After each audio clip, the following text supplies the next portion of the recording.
Hello, Dr. Smith. My name is Nurse Kimberly, and I'm actually calling from Fifth Tower here at Presbyterian. I'm calling you about a Mrs. Scott, which has just been admitted into our unit here at Presbyterian. Mrs. Scott presented to the ER with severe abdominal pain that was radiating all the way to her back. And she stated that it started around 24 hours ago, and it just became progressively worse. Um, she was, of course, down in the ER area. They somewhat just diagnosed her with severe epigastric pain, and they thought she probably had acute pancreatitis. But she also reports nausea, with green eminence. She's been throwing up, and coming out. It was green. Um, a little bit background on Mrs. Scott. She's a 48-year-old female. No reported allergies. She has states that she has struggled with alcoholism for many years, but she has been off of alcohol for the last 6 months.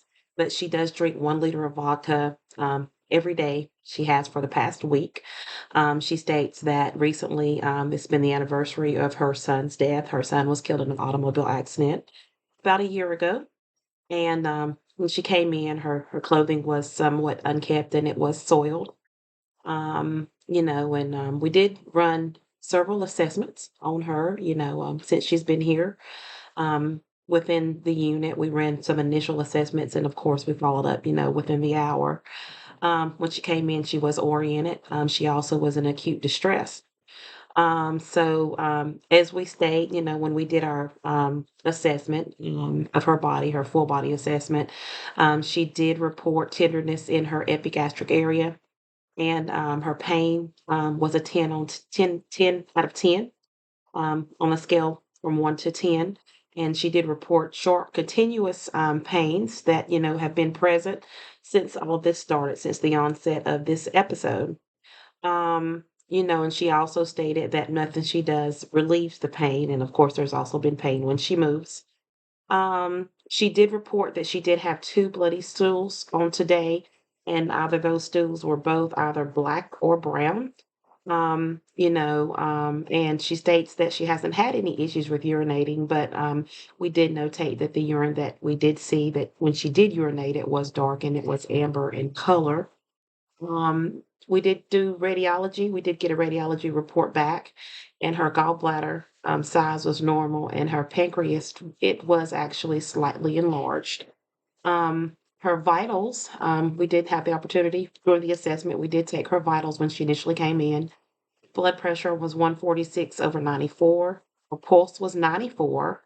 Oxygen levels were 98, and she did have a slight fever. She had a temp of 106, and her breathing was elevated. No, with room air, it was 20 breaths per minute. Her CBC ranges, her white blood cells were elevated, and her other levels were below normal ranges. Her neutrophils, her lymph levels, they were all below. For her metabolic panel, her potassium, um, it was um, it was it was it was not in normal ranges. It was below normal ranges, while her glucose levels were high. We did check her glucose, and it was 195. So it was slightly elevated as well. We did have the opportunity to go back, as I stated. 60 minutes later, we did go back and check her vitals again. Blood pressure did go down. It was 130 over 74. Her pulse rate was 96. O2 levels were 96. Her temp has increased. It's 101.4. I'm calling today because I just wanted to make a few recommendations just based off of the orders that you put in for the Zofran as well as the Dilaudid medication.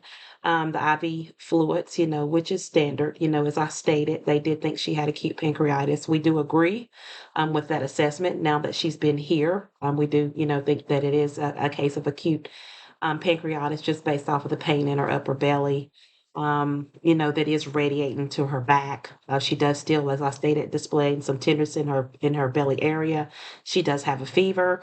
Her pulse, has been rapid. Her stomach's been upset. And of course, she has been vomiting. She's been nauseous.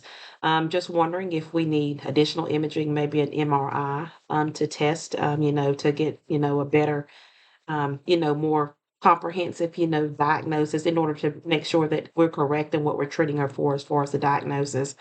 Also wondering about those insulin levels. As I stated, it was 195. Do we need to give her insulin? Thinking we need to give her something to deal with that increased glucose levels. Also, you'll note that I stated that her pain levels were, when she came in, they were 10 out of 10.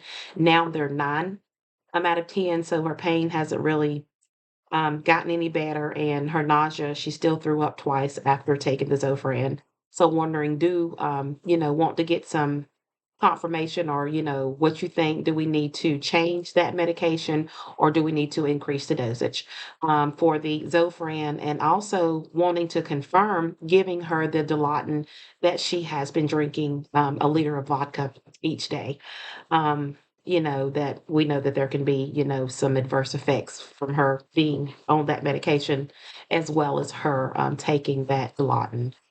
So if you could get back with me, I would appreciate it. I thank you for your time and of course, taking the time out to hear this report from me on today. And if you do have any additional questions, please don't hesitate to reach back out. Thank you, and you have a wonderful rest of your day.